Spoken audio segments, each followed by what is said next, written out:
Order! Order! You are an incorrigible delinquent at times. Behave yourself, man!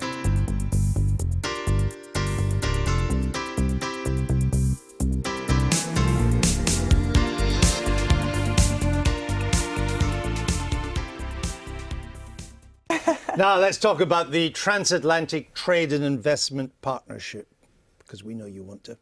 It's known as TTIP.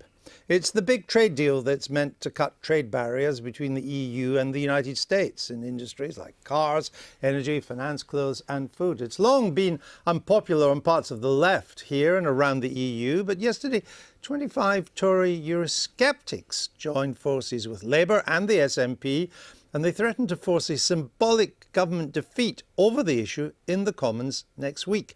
They said the trade deal could lead to parts of the NHS being broken up, privatised by American firms in the courts. Here's the Tory backbencher William Ragg outlining his concerns in the Commons yesterday. The Transatlantic Trade and Investment Partnership, or TTIP, which the EU is determined to pass, may potentially put the UK government and the NHS facing legal challenge from foreign corporations if we refuse to put some of our public services, including the NHS, out to tender for privatisation. TTIP could in effect force the partial privatisation of the NHS, and there could be nothing for the UK government, or worse, the British people, to do about it were we to stay as a member of the European Union. And we on these benches must not be blind to this issue and leave it to other parties to make the case.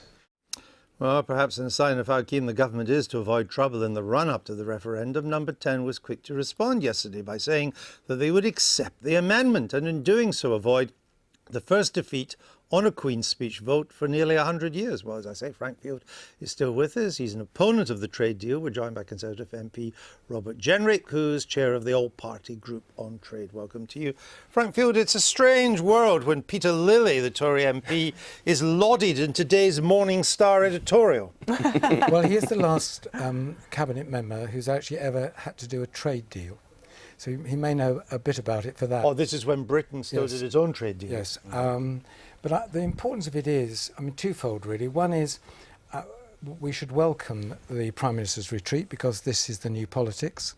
He can't get things through the House of Commons as in the old days when there were safe majorities. It was easier when you had the Lib Dems on side, wasn't it? A lot easier, wasn't it? We know what happened to them as a result of that loyalty. But what it will mean, of course, is at the end of the Parliament, he won't be able to say, you gave me this programme to implement, but you also gave me a parliament which stopped me implementing it. So there's swings and roundabouts. But I think for democracy it's good. It raises big questions, not just for the NHS, but industry as a whole, what America wants to construct in this deal. And I think it's somewhat sinister. Was the government right to back down on this? Well, I think it's worth re-emphasising for your viewers what this deal actually means to the UK.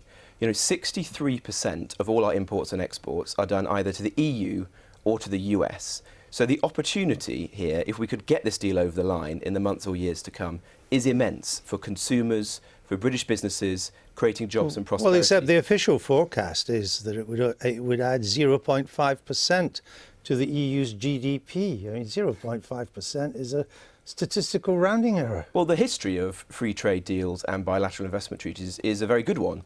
They have enabled us to do business all over the world.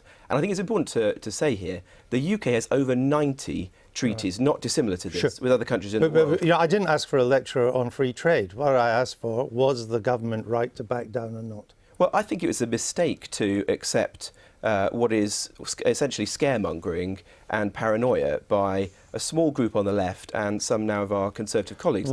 Is the NHS under no threat, in your view, as this trade deal is currently construed, insofar as we can tell, since most of it is taking place behind closed doors, and it was only thanks to a Greenpeace leak of 245 pages that we began to get a flavour of what was involved. Is it your position that the NHS is under no threat at all? Well, that's certainly the message we've had so far. The Health Select Committee in the House of Commons, a cross-party group, has looked into, they concluded there was no threat to the NHS. They wrote to the EU commissioners in charge of this project, got extremely clear responses back. And the key point here is that the UK has 97 similar treaties with countries all over the world. Many, if not most of them, have the same provisions as this one. We've never had a problem. The UK government has only been challenged twice on this issue. We didn't lose. But it would involve, this one, a number of things becoming justiciable in new courts, meeting behind closed doors. No, that isn't correct. Isn't it? The EU Commission have been very clear. They've written to both Parliament through the Health Select Committee and to the government to say that state-funded healthcare services are excluded. There is no threat. I wasn't. There is no threat whatsoever. No. I wasn't asking just about that. I was saying in general where there will be, if this TTIP was ever to go through, and we'll come on to a minute why it probably won't. If it was, any trade disputes, the resolution mechanism involves specially set up courts which will meet essentially in camera. Yeah, but is that right? It is correct, but the point here is that this is nothing new. These courts and international arbitration have existed for 40 years. Yes, but he said there will be nothing on the scale of the EU-US deal. This will be one of the largest ones, but we've had very similar deals with other developed countries around the world, with Hong Kong, with Singapore, with Israel, countries which, incidentally, in the healthcare world are very successful. You know, the Israeli pharmaceutical industry is one of the most successful in the world, and we have never been successfully challenged in all those years. Pharmaceutical industry is not a public health system. It's an industry. Well, but you just acknowledged that the public health system is excluded.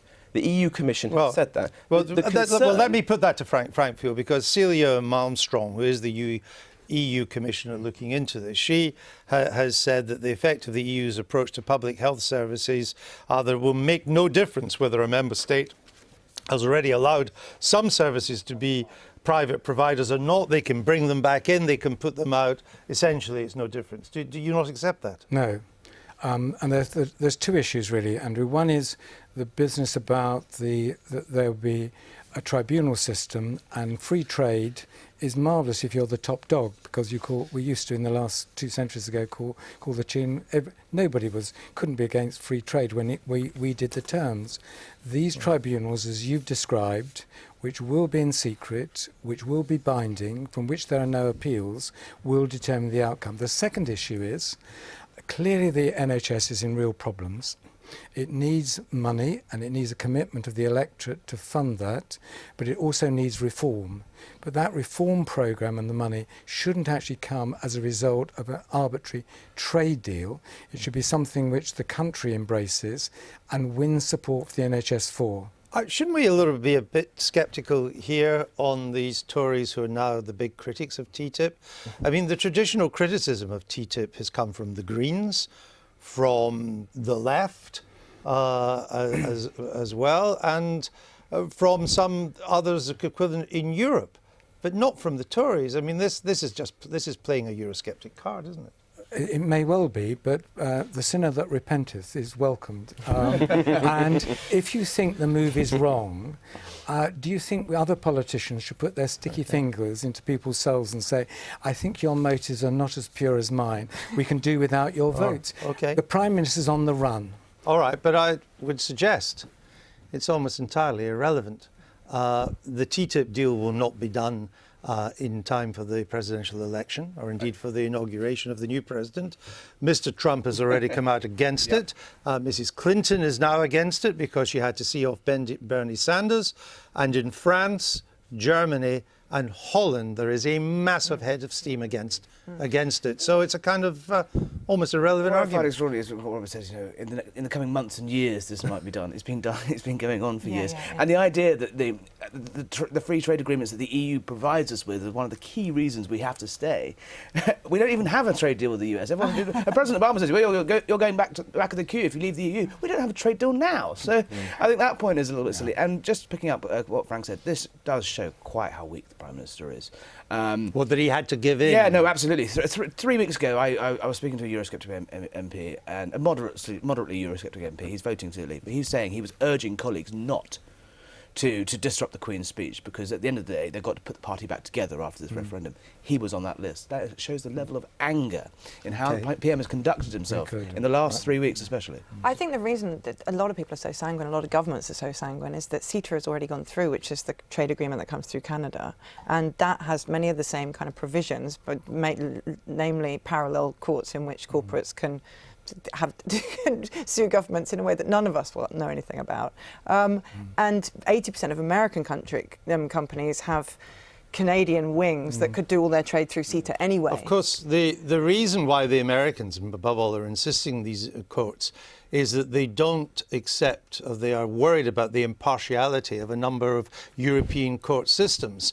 They wouldn't have that concern if this was purely an Anglo-American trade deal. I don't know. No, they wouldn't. Look, they wouldn't. It's incredibly. I'm doing some work on PFI at the moment, and when you get any situation in which there's kind of corporate confidentiality on one side and public-facing freedom of information on the other, But the Americans would government allow always the gets stiff, English always. common law to be justiciable in these cases in a way that they don't trust I don't the think courts that's true, Andrew. I mean, No, it is true. I'd be I promise amazed you. if that were true. It is true, and be amazed. Are you worried now that the era of free trade, which has dominated the global economy as an aim since Bretton Woods in 44, or 45, I always forget which, but round then, is now in retreat? And it's partly in retreat even on the conservative wing of politics, because there is now quite a clear correlation between the rise of globalization and the pauperization of the blue-collar classes. Yeah, well, I think it would certainly a cause of concern to Conservatives to see a growing number of Conservative colleagues being willing to put their name to an amendment like the one we're going to have next week in Parliament. So you are worried? These are the very people who are usually pro-free trade, who, if we do vote to leave the European Union, would like us to go out into the world as a glal trading nation to sign deals with the... But isn't it because of the losers? To be arguing the against losers that on is a very free strange trade are now position for having them. their say. That's my point. There's also, I think, a lot of misinformation, and that is why it's important upon politicians to actually communicate what are the benefits and what are the drawbacks of doing that.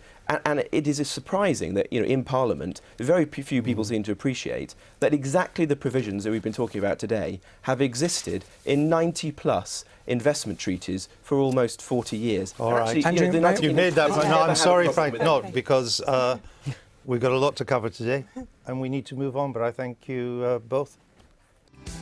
I've been getting away with it.